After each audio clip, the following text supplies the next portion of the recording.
من يضلل فلا هادي له أشهد أن لا إله إلا الله وحده لا شريك له أشهد أن سيدنا محمدا عبده ورسوله اللهم صل وسلم وبارك على سيدنا محمد الفاتح لما أغلق والخاتم لما سبق ناصر الحق بالحق والهدي إلى صراط صلى الله عليه وعلى آله وأصحابه حق قدره ومقداره العظيم اللهم نور بالكتاب بصري وأطلق بلساني واشرح به صدري واستعمل به جسدي بحولك وقوتك فإنه لا حول. Bab yang kedua pada menyatakan la ilaha illallah.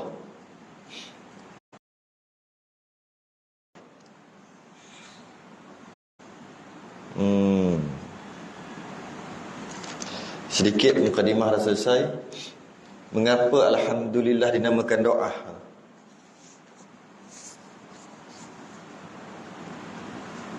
Qala al-mu'allif atas nikmat itu doa.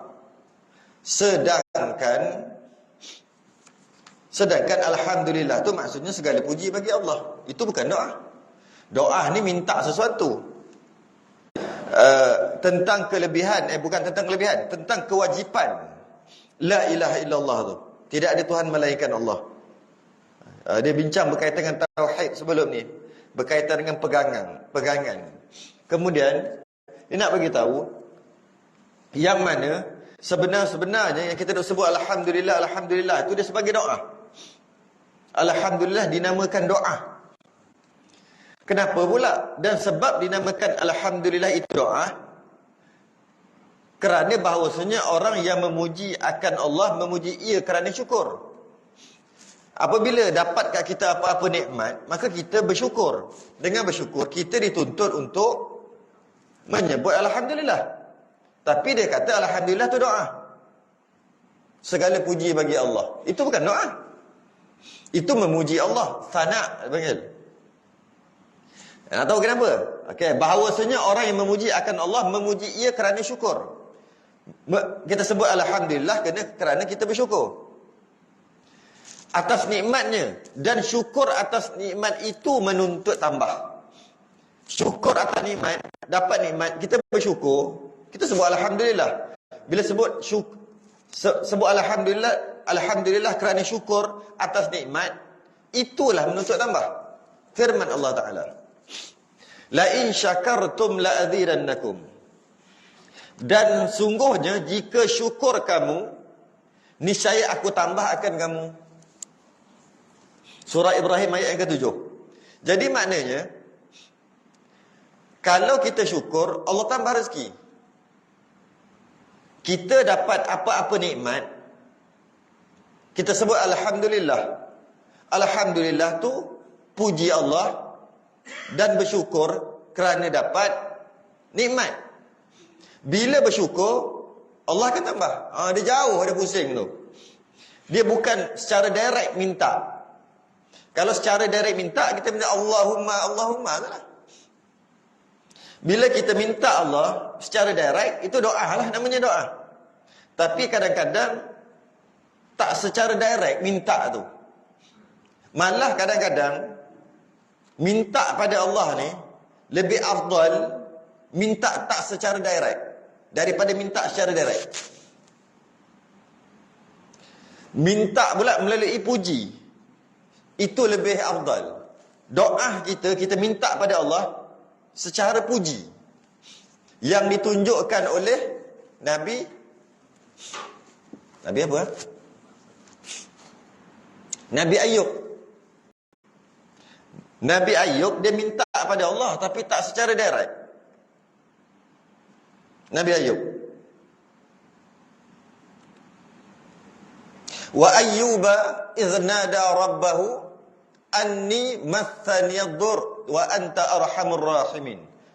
Nabi Ayub minta tu. Tapi dia bukan minta direct. Nabi Ayub kita tahu dia diuji dengan penyakit. Penyakit dia, akidah kita Ahli Sunnah wal Jamaah, penyakit bukan atas kulit, penyakit bawah kulit. Sebab kita dah pegang tentang akidah Nabi dan Rasul, ada khilaf kat situ. Secara umumnya Nabi dan Rasul dia menyampaikan. Bila menyampaikan, dia wajib ada 4 sifat ni sekurang-kurang. Siddiq, amanah, tabligh dan fatanah. Bila nak tabligh, menyampaikan, pastinya nak sampaikan tu apa yang dia sampaikan, orang yang dia mendengar risalah yang Nabi, mana-mana Nabi bawa, dia tak ada alasan untuk tolak. Itu pun tabligh yang sebenar. Dia tak ada alasan pun untuk dia tolak apa yang dibawa oleh Nabi.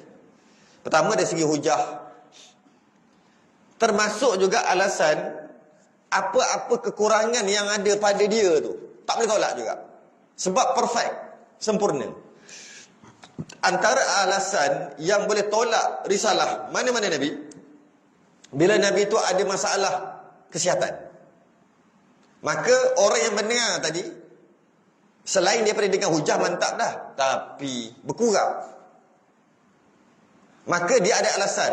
Aku bukan tak nak dengar risalah yang dia bawa, aku bukan tak nak dengar, aku bukan tak nak ikut. Nanti dekat padang mahsyar nanti malaikat akan tanya, tidakkah diutuskan kamu Rasul? Ya, diutuskan kami Rasul. Kenapa kamu masih lagi tidak beriman? Betul, dari segi penyampaiannya, hujah-hujahnya memang kami tak boleh tolak. Memang gitu, takkan boleh tolak. Tapi kami tak dekat, kami risau sebab dia ada penyakit berjangkit. Contoh gitu. Dia ada penyakit. Maka tetap juga ada alasan, walaupun sekecil-kecil alasan untuk tolak.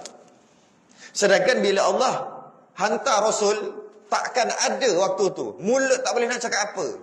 Waktu tu nak tolak yang Nabi tu bawa. Maka barulah sebenar-benarnya nanti di akhirat nanti semua orang akan mengaku, semua dah cukup, kami je tak beriman juga, maka layaklah masuk neraka. Jadi kalaulah kita kata Nabi Ayub tu sakit dia di atas kulit, maka semua orang nampak di situ ada kelemahan dari segi tabligh, menyampaikan. Maka Nabi Ayub ditimpa ujian sakit di bawah kulit, iaitu dia seorang je rasa orang tak tahu sakit bawah kulit. Dia seorang je rasa gatal ke apa ke, orang lain tak tahu. Sampai ke anak isteri dia lagi kan. Apabila begitu, malaikat mari dekat dia. Malaikat tanya. Malaikat bagi tahu, kenapa tak minta doa suruh Allah sembuhkan? Minta doa aja suruh Allah sembuhkan. Pasti Allah akan sembuhkan. Nabi Ayub kata, aku malu. Nikmat aku dapat dah banyak. Nabi Ayub ni kaya dan anak ramai. Banyak macam nikmat sebelum ni. Sekarang baru aku timpa sakit sikit. Sikit tu, sakit lah, bagi dia sikit. Lidah aku masih lagi boleh menyebut Allah, Allah. Tiba-tiba, manja sangat, minta untuk Allah sembuhkan. Malu kata dia. Tapi Nabi Ayub, wa ayyuba idznada rabbahu, ketika Ayub menyeru Tuhannya. Anni, sesungguhnya aku, mathaniyad-dur, ditimpa darurat. Ditimpa dur, kepayahan, kesusahan, penyakit. Wa anta arhamur rahimin. Kau maha pengasih, maha penyayang. Itu bukan minta. Itu bukan minta. Bukan minta, ya Allah sembuhkan aku, tidak. Tapi maksud dia minta. Caranya apa? Caranya macam mengadu. Ya Allah, aku ditimpa darurat, kepayahan, masyaqqah, penyakit, ya Allah. Engkau maha pengasih, maha penyayang. Itu minta ke? Bukan. Tapi maksud dia minta. Dia minta secara tak direct. Itu lebih afdal cara berdoa. Bukan minta, ya Allah, beri aku duit yang banyak 1 juta. Kita tak diajar doa begitu. Kita tak diajar doa begitu. Walaupun tak salah kalau doa begitu. Biasa ni yang motivasi-motivasi ni kan. Ya Allah, berilah aku keputusan peperiksaan 10A. Motivasi dia akan ajar gitu. Straight dia minta gitu. Nah, apa yang kita nak, kita minta straight. Kita tak diajar begitu, walaupun tak salah nak doa gitu. Tak salah. Kita minta yang baik dunia dan akhirat. Bimbang takut dengan periksa tu dapat baik, lepas tu dapat kesan daripada tu, akhir sekali lupa Allah. Bimbang kesan daripada tu. Jadi kita minta yang baik. Jika itu baik, jadikan aku gitu. Kalau kita baca doa istikharah pun kita tak minta direct. Jika baik untuk aku maka, jika tak baik aku maka. Doa istikharah tu. Walaupun dibenarkan. Kalau kita belajar adab-adab doa, dia tak minta direct. Dia minta baik dunia, baik akhirat, gitu je. Secara umum aja. Keluarga yang baik. Dia tak ada. Minta anak 7 orang. Tak ada pun. Dia ajar kita, ya Allah berikan aku anak. Sekurang-kurang 7 orang. Malah kita tak diajar untuk minta, ya Allah beri aku syurga yang dindingnya emas, lantainya perak. Tak pun. Minta syurga, Firdaus gitu je. Minta syurga. Kita tak dituntut, tak disuruh untuk minta secara detail. Mentang-mentanglah arkitek, bumbungnya macam ni, lantainya macam ni, besarnya macam ni, beamnya besar ni, syurga nanti. Tak ada. Kita minta secara umum aja. Itu doa. Samalah juga doa tak direct. Jadi ini adalah alhamdulillah tu doa, tapi tak direct. Macam mana? Alhamdulillah, memuji Allah. Segala puji bagi Allah kan? Alhamdulillah. Segala puji bagi Allah. Kenapa kita puji Allah? Kerana bersyukur. Syukur pujilah. Segala puji bagi Allah kerana bersyukur. Syukur atas nikmat yang Allah bagi, kita puji Allah. Bila syukur itu akan maksud bersyukur atas nikmat, itulah maksud tambah. Secara tak langsung kerana ayat Quran, la in syakartum la azidannakum wa la in kafartum inna azabi lasyadid. Jika kamu bersyukur, maka Allah tambah. Jadi kalau kita bersyukur, Allah tambah. Syukur dengan cara sebut alhamdulillah. Itu minta, ya Allah tambah lagi. Wa qala sallallahu alaihi wasallam, qala Allah Taala, kalau hadis yang dimulakan dengan waqala sallallahu alaihi wasallam, kata Nabi, lepas tu qala Allah Taala, kata Allah. Dia maknanya hadis qudsi. Ni hadis qudsi. Sebab tu ada sebut di bawah tu. Dan sabda Nabi sallallahu alaihi wasallam menghikayatkan hadis qudsi. Hadis qudsi ni Nabi kata Allah berfirman, tapi bukan Quran. Tak ada dalam Quran kalau cari. Ada pun hadis qudsi. Apa dia? La ilaha illallah. Qala Allah Ta'ala, la ilaha illallah kalami. Wa ana huwa man qala hadha khala hisni. Wa man dakhala hisni amina min iqabi. Sabda Nabi dalam hadis qudsi, Allah berfirman, la ilaha illallah itu kalamku dan aku ia. Barang siapa berkata akan dia, berkata la ilaha illallah, masuk ia di dalam kotaku, dan barang siapa masuk di dalam kotaku, sentosa ia daripada seksaku. Ini banyak lagi kat belakang ni berkaitan dengan hadis-hadis fadilat. Sebab sebelum ni kita bincang berkaitan dengan akidah la ilaha illallah. Lepas tu pada kali ni musuh seterusnya dia bincang berkaitan dengan belum lagi kelebihan berkaitan dengan doa. Lepas kita cerita ni dia akan bercerita dengan fadilat la ilaha illallah. Dan cetera dan satu hikayat daripada Abdul Wahid bin Zaid, bahawasanya berkata ia, satu kisah, adalah aku pada perahu. Aku duduk dalam perahu. Maka dicampak akan kami oleh angin ke pulau. Maksudnya angin kuat sampai ke pulau. Pulau tengah-tengah laut tu. Maka keluar kami ke pulau itu. Bila duduk situ, dah sampai ke pulau tu, angin kuat. Hanyut. Pergilah pulau tu. Keluarlah masuk pergi pulau tu. Maka kami lihat seorang lelaki menyembah berhala. Ada kat situ lelaki menyembah berhala. Dia seorang-seorang kat situ. Maka kami kata baginya, jumpa dia, cakap dengan dia, engkau sembah berhala. Engkau sembah berhala. Dan ada pada kami orang yang tahu perbuat seumpamanya. Apa maksud dia? Engkau sembah berhala, engkau sembah Tuhan, engkau sembah. Kami pun sembah. Dia kata gitu. Engkau sembah berhala dan ada pada kami orang yang tahu perbuat seumpama. Kami ni pun Sembah juga.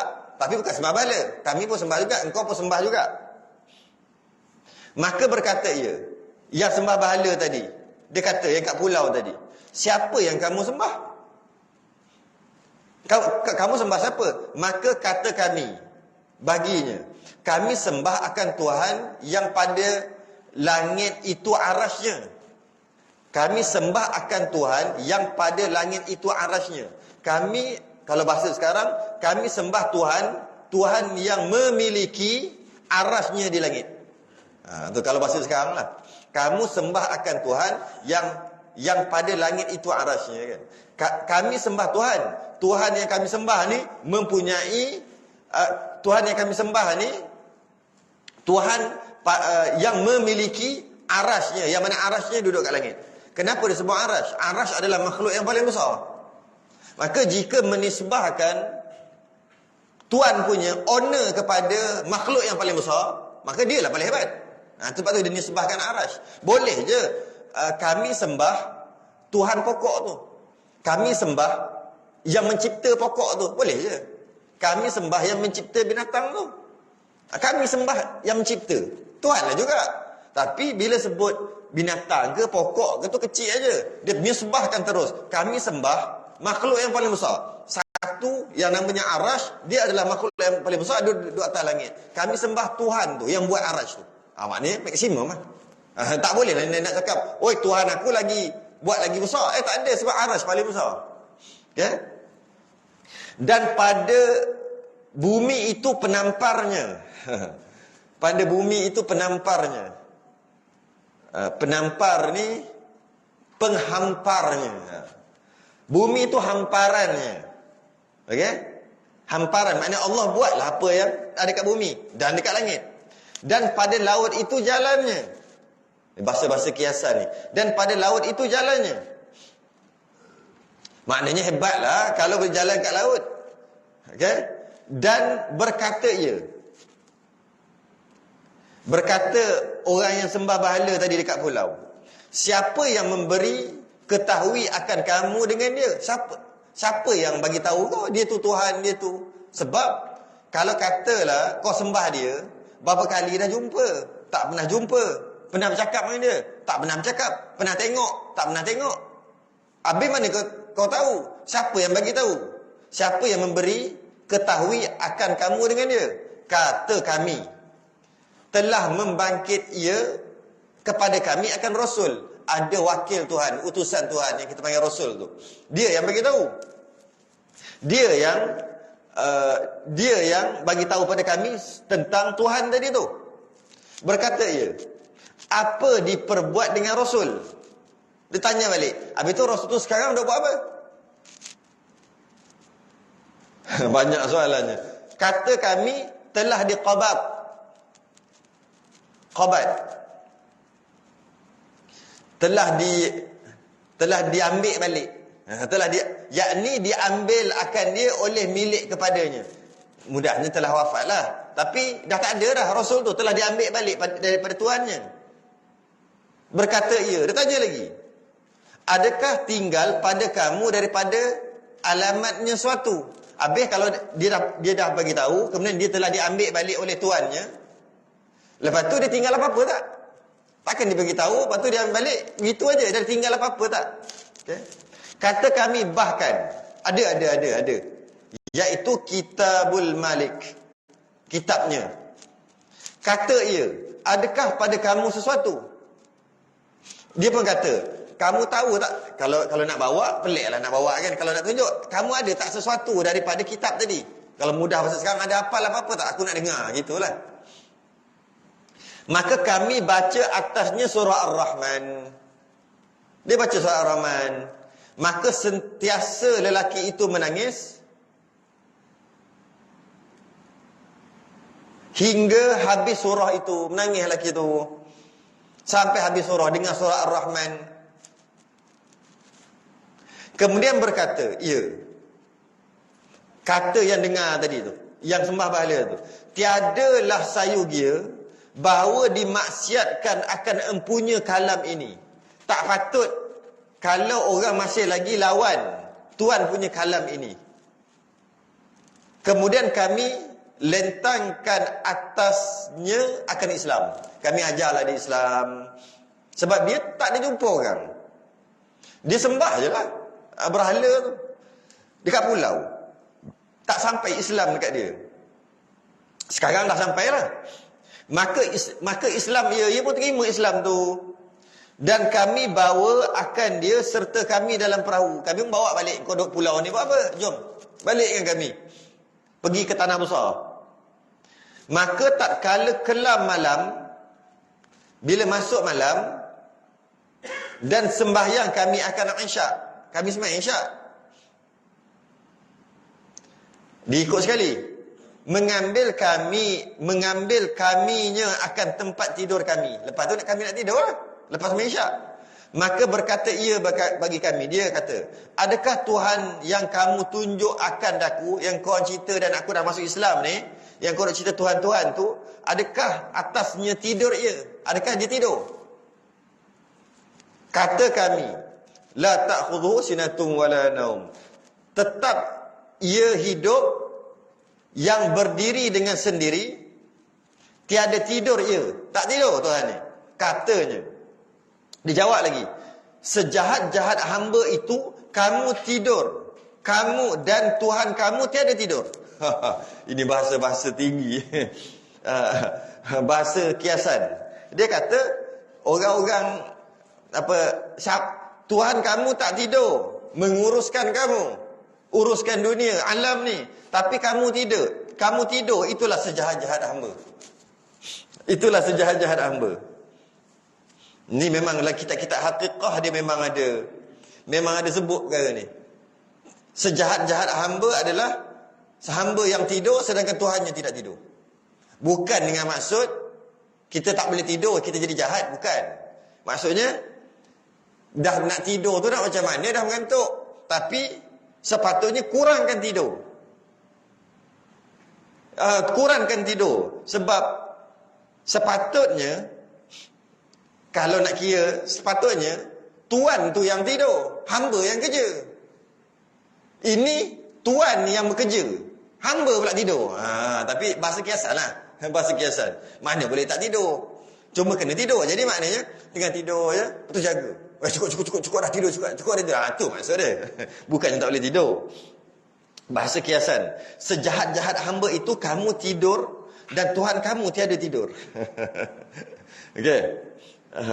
Dan tak kala sampai kami ke darat, kami himpun baginya suatu daripada darahim.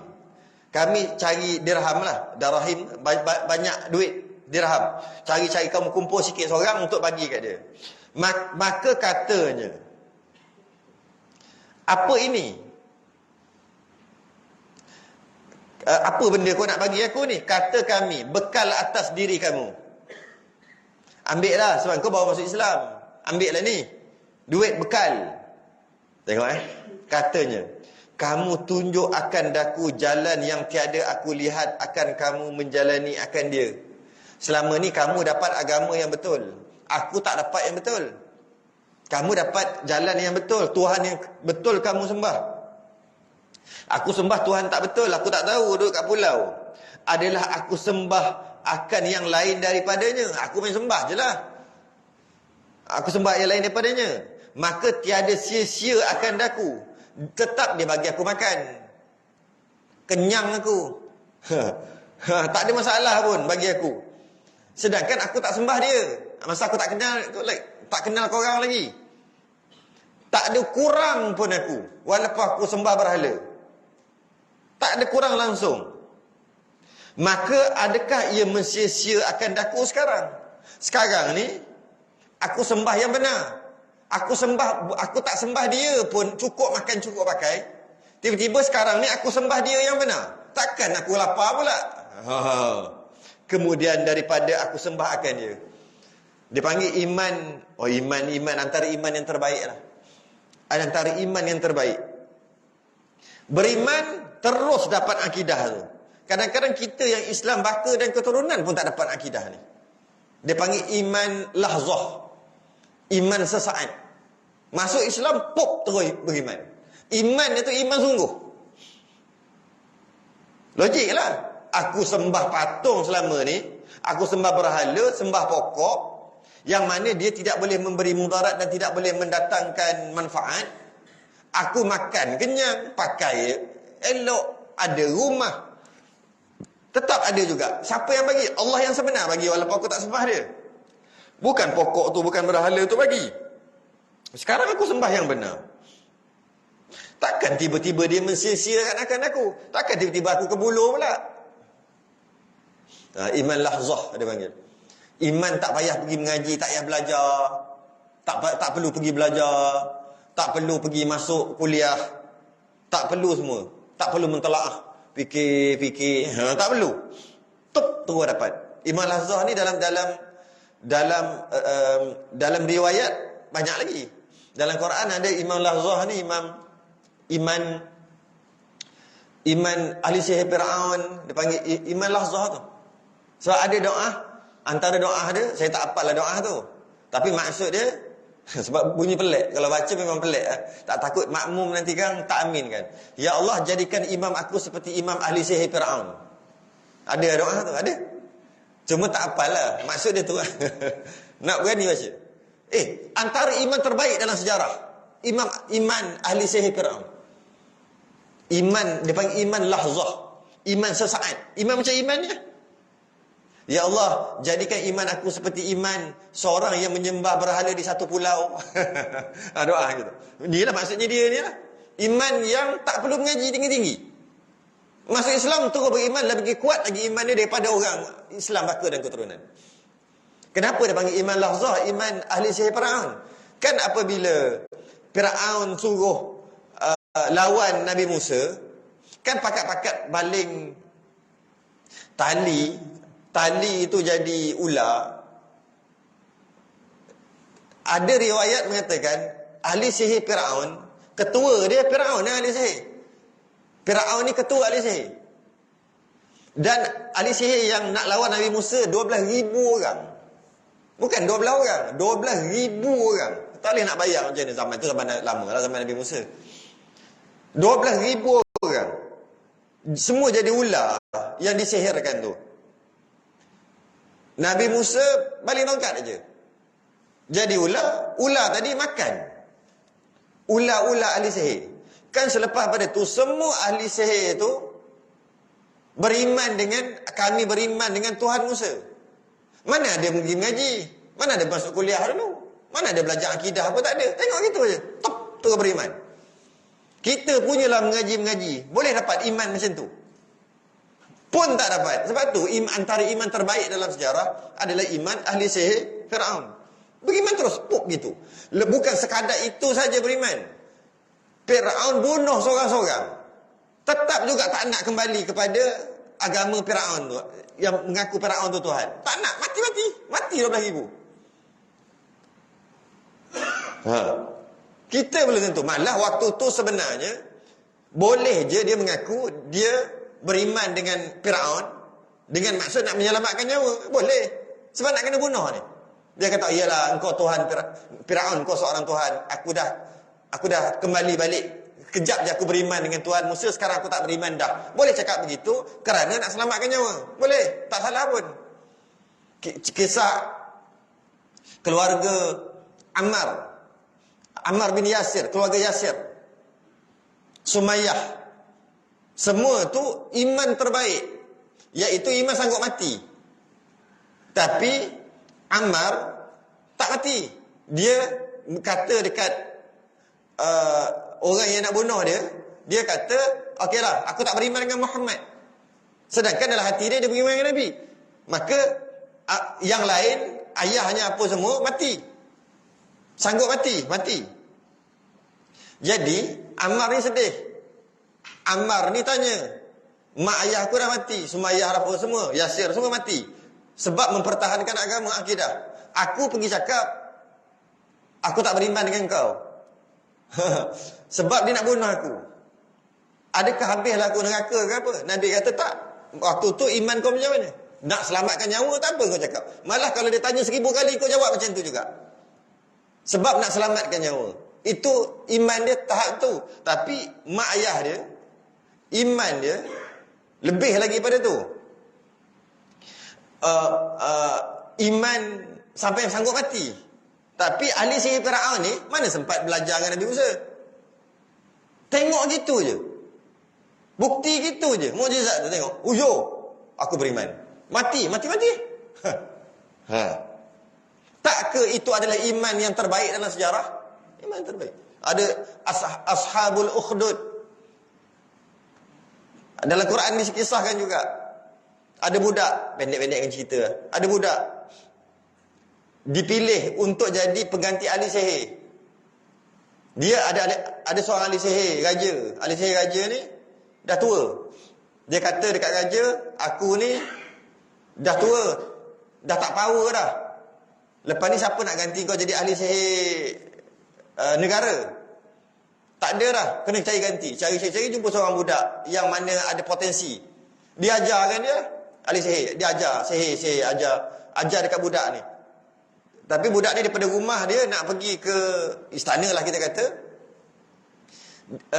Lepas masa duduk bulan alik untuk belajar tu, kadang-kadang dia singgah. Bukan kadang, memang dia singgah tiap-tiap hari dekat satu rumah. Rumah ni ajar agama yang benar. Bila dia pergi belajar, dia balik-balik, dia kata sebenarnya yang kau belajar tadi bohong, yang ni yang sebenar. Dia gitu. Akhir sekali, pendekkan cerita, ada seorang pembesar, kawan raja ni, buta. Tak boleh sembuh macam mana pun. Akhir sekali dia kata, engkau nak sembuhkan, aku boleh sembuhkan. Engkau lah yang akan menggantikan ahli sihir. Iyalah. Macam mana? Engkau pertama masuk Islam dulu. Mengaku Allah itu Tuhan gitu gini. Kemudian perobat, celek. Raja dapat tahu kawan dia tiba-tiba dia jadi celek daripada buta. Dia kata, aku perobat dengan ni. Dengan cara dia mengaku, rupanya ada Tuhan selain pada aku. Raja dulu kan mengaku Tuhan. Akhir sekali nak bunuh dia. Tak mati-mati. Cerita surah apa? Ashabul ukhdud tu apa? Buruj. Surah belakang-belakang. Memang ada cerita dalam surah tu. Lupa dah. Yalah surah apa? Surah. Ayatnya ingat, surah tak ingat. Surah tu memang ada cerita tu. Lepas tu akhir sekali bunuh dia. Bunuh budak ni. Aku ingat nak jadi ahli sihir. Sekali tiba akan lawan aku pula nanti. Bunuh. Cara bunuhnya, bawa pergi dekat tengah laut, masukkan dia. Akhir sekali lemaskan dia. Bila balik-balik dia tengok budak tu balik elok je berenang, tak mati. Lepas tu suruh sekali tangkap, naik atas gunung, tergolekkan dia bagi jatuh dalam gaung. Selang berapa lama balik budak tu. Woi, lihat budak ni tak mati-mati. Kau nak mati? Kau nak suruh aku mati boleh? Ni jadi kisah. Kau nak bagi aku mati boleh? Kau ambil panah ni. Daripada panah aku ni, ambil panah ni. Kau boleh pakai panah lain. Kemudian kau panah aku, sambil-sambil kau baca Bismillahi Rabbil Ghulam. Dengan nama Allah Tuhan budak ni. Baru kau panah aku. Pakai anak panah aku. Tapi dengan satu syarat lagi, kalau kau nak suruh aku mati. Kena kumpul semua orang rakyat-rakyat. Lepas tu dia pun Bismillahirrabbilghulam. Raja tu baca dengan nama Allah Tuhan budak ni. Puk panah. Mati. Semua orang tengok. Semua yang tengok tu semua beriman. Iman yang terbaik dalam sejarah. Semua orang beriman. Yang tengok. Sekali raja ni kata, engkau beriman dengan dia pula. Aku bunuh engkau. Tak kira mati pun matilah. Dia gali. Ukhdud. Gali parit. Lepas tu dengan api yang ada kat dalam tu, seorang-seorang dia tolak. Mati. Beriman dengan aku balik. Maksudnya jangan beriman dengan budak tu. Budak tu dah mati dah pun. Tak amantu billah. Amantu bi rabbil ghulam. Yang tu ada kata, kami beriman dengan Tuhan budak ni. Tak kira. Nama pun tak tahu Allah. Tuhan budak ni Allah, nama pun tak tahu. Dia cuma aku beriman dengan Tuhan budak ni. Seorang-seorang kena tolak. Mati. Sanggup mati. Baru tengok gitu. Akhir sekali mati. Lepas ni ashabul ukhdud. Geng-geng parit. Geng-geng parit lah. So mati dalam tu. Iman tu. Iman lahzah dia panggil. Iman. Surah apa? Al-Buruj. Betul lah. Surah Al-Buruj. Ada kisah tu dalam tu. Memang ada kisah tu. Jadi itu iman yang antara iman yang terbaik Ini pun antara kisah ni iman yang terbaik lah ni. Sebab dia mati lepas pada tu. Lepas tu dia mati. Dia mati 3 hari je. Mari tengok, baca sikit lagi. Dia kata, takkanlah selama ni aku sembah Tuhan yang salah. Aku makan kenyang, aku pakai cukup, rumah aku semua cukup. Tiba-tiba aku dah sembah Tuhan yang betul. Takkan dia akan sia-siakan aku? Takkan aku tiba-tiba jadi kebolo pula? Okay? Maka tatkala kemudian daripada 3 hari, lepas 3 hari je, adalah lelaki itu nazak hendak mati. Maka aku datang kepadanya, yang Islamkan dia tadi, datang kepadanya lepas 3 hari je. Dan aku kata baginya, adakah bagi kamu hajat? Kamu ada nak hajat apa-apa, minta apa-apa ke? Nak minta apa-apa, kamu nak mati ni? Maka katanya, telah menunaikan segala hajatku oleh Tuhan yang mengeluarkan daku daripada pulau. Aku dah lama dah minta nak cari Tuhan yang sebenar. Maka kalau kau tanya aku nak hajat apa, tak payah, hajat aku dah tercapai. Iaitu engkau lah yang bawa datang agama yang benar. Dan aku dah masuk pun agama tu. Dan tidur aku di sisinya. Dia pun kesian kata, dia tidur kat tepi. Orang tengah nazak, dia tidur kat tepi. Maka melihat aku di dalam tidurku akan satu jariah. Jariah ni hamba lah. Tapi dalam kisah ni bidadari maksud jariah ni. Jariah daripada anak bidadari di dalam raudah, di dalam taman yang hijau. Dan berkata dia nampak yang nazak tadi, yang baru masuk Islam 3 hari tadi. Lepas tu dia nampak juga ada kat situ, dekat dalam raudah, dalam taman hijau. Dan ada juga bidadari kat situ. Dan dia kata apa? Segerakan olehmu dengan dia. Sungguhnya telah panjanglah rinduku kepadanya. Cepatlah nak masuk, nak pergi ni. Dia nak pergi. Aku dah rindu sangat bila tengok bidadari, tengok taman syurga tu. Maka jagaku daripada tidur, terjaga. Dan senya telah mati ia. Tengok dah mati dah. Maka aku tanamkan dia. Dan tidur aku pada demikian malam itu. Lepas tanam semua, esok tu dia tidur lah, macam biasa. Maka aku lihat akan dia di dalam tidurku, mimpi lagi. Dan di atas kepalanya. Segera olehmu, sungguhnya panjanglah. Okey, kejap Gini. Dia kata yang awal, dan tidur aku di sisinya, maka melihat aku di dalam tidurku. Dia tak kata mimpi. Perasan tak? Dia tak kata mimpi. Kisah ni dia kata melihat dalam tidur. Bukan mimpi. Dia tak sebut mimpi, perkataan mimpi. Lepas tu, lepas dia dah nampak raudah apa semua, kemudian mati orang tu, dia tanam apa semua.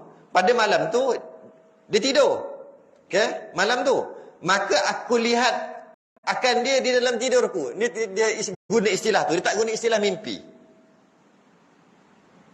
Kenapa? Dia gini. Kalaulah dalam kitab-kitab dia akan tulis melihat dalam tidur. Orang tu orang beriman. Apabila dia tidur, cukup syarat. Maksud syarat tu, jika dia mimpi tu benar. Bila mimpi tu benar, dia tak istilahkan mimpi. Mimpi ni secara umum mungkin betul, mungkin tak betul. Tapi bila mimpi tu benar, maka dia istilahkan melihat dalam tidur. Dia tak istilah mimpi. Sebagai beradab dengan bahasa tu. Tapi nak kata apa yang dia lihat dalam tidur dia, ataupun kita panggil mimpi tu benar, dia kena cukup syarat. Kena semayang 2 rakaat sebelum tidur, ambil wuduk situ gini, mengucap 2 kalimah syahadah. Cukup semua, kemudian dia tidur. Dia tak panggil mimpi, dia panggil melihat dalam tidur. Sebagai adab je. Nak berbezakan mimpi yang tak tahu betul atau tidak, mainan tidur ke, syaitan ke apa, dengan mimpi benar. Maka diasingkan bahasa, dilainkan bahasa. Mimpi mungkin betul, mungkin tak betul. Melihat dalam tidur, betul. Nak tahu betul, tengok masa tidur tadi, sempurna tak syarat-syarat untuk membenarkan mimpi tadi tu. Jadi ini, dia cerita ni, para ulama ni, maka tidurnya cukup syarat lah. Maka aku lihat akan dia di dalam tidurku. Dan juga daripada riwayat-riwayat yang lain, tidurnya orang beriman ni macam tak tidur. Kerana tidur dia pun dapat pahala. Dia macam tak tidur. Ya.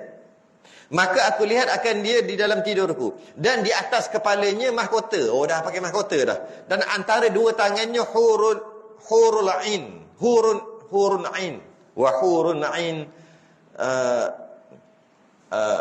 Seorang yang bermata jelita. Mata comel. Itu hurun ain. Ain tu kan mata kan. Tapi terjemahannya bidadari juga. Bidadari juga. Tapi asalnya seorang yang ada mata yang jelita, mata yang cantik. Kan kalau kartun, kau tulis kartun, perasan tak? Kalau kartun, kalau dia nak buat orang perempuan, dia nak buat comel, mata tu dia buat macam bulat.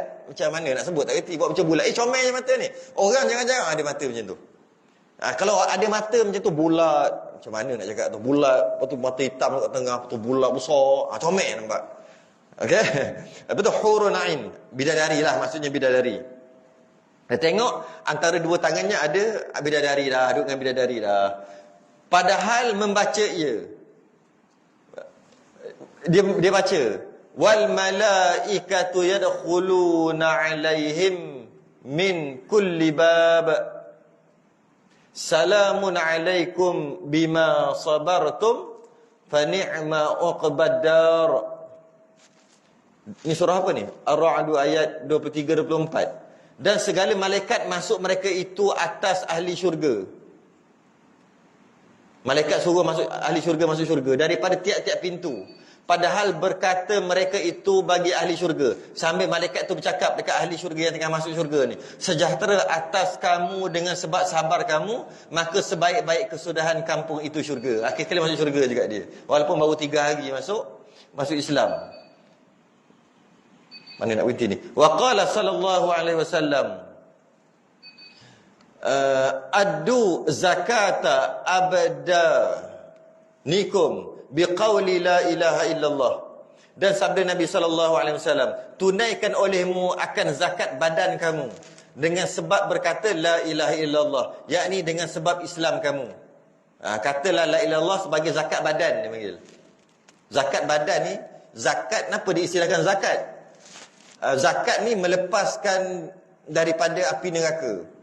Zakat ni menyucikan harta yang, kalau ada harta yang kotor. Jadi dengan la ilaha illallah maka terlepas badan ni daripada api neraka. Sebab tu diistilahkan zakat badan. Zakat badan ada satu lagi. Zakat fitrah. Dia panggil zakat badan juga. Zakat fitrah tu zakat badan. Zakat harta tu, yang bayar zakat harta 2.5% lah apa tu, emas lah apa tu, semua dia panggil zakat harta. Ternakan ke, emas ke, perak ke, duit simpan apa, semua dia panggil zakat harta. Zakat fitrah dia panggil zakat badan. Dia panggil zakat badan juga. Yang ini maksud zakat badan ini, iaitu la ilaha illallah, supaya terlepas daripada api, suci badan daripada api neraka. Mana nak berhenti? Dan daripada Ibn Abbas. Lepas ni, habis ni, kita akan baca fadilat ajalah. Nanti akan datang. Dan daripada Ibn Abbas radhiyallahu anhuma berkata ia, sabda Nabi sallallahu alaihi wasallam, barang siapa berkata la ilaha illallah, keluar daripada mulutnya satu burung yang hijau, baginya 2 sayap putih keduanya. 2 sayap ditatahkan, sekali la ilaha illallah ni, ditatahkan kedua sayapnya dengan mutiara dan yakut. Naik ia kepada langit. Naik burung tadi bila la ilaha illallah. Jadi ni warna hijau. Sayapnya warna putih. Dekat sayapnya ada mutiara, yakut, permata-permata lah. Naik sekali, naik ke langit. Maka didengar baginya dengung di bawah arash. Bunyi begitulah, dengung boleh kata tak, dengung. Bunyi apa burung tadi di bawah arash, sampai naik sampai ke arash sana. Seperti dengung ibu madu. Ibu madu ni lebah. Bunyi macam lebah, naik ke atas. Maka dikata baginya, diam olehmu. Kemudian penduduk langit kata, diamlah, bising, macam tu lah. Maka kata burung tadi, yang terjadi daripada kita sebut la ilaha illallah tadi, tiada hingga diampunkan bagi taulanku. Aku takkan diam selagi kau tak ampunkan orang yang sebut aku la ilaha illallah tadi tu. Maka diampun bagi yang berkatanya. Kemudian dijadikan bagi burung itu 70 lidah. Maka tak apa, maka mereka minta pada Allah, maka Allah ampunkan dosa orang yang sebut la ilaha illallah. Dan lepas pada tu burung tu ada 70 lidah. Dia nak bagi tahu burung tu ada 70 lidah. Tu yang bunyi bising tu. Meminta ampun bagi taulannya. 70 lidah, kita tak ada nak bayang macam mana. Bagi taulannya hingga hari kiamat. Maknanya dia minta ampun la ilaha illallah jadi burung. Burung tu warna hijau, ada sayap-sayap tu warna putih.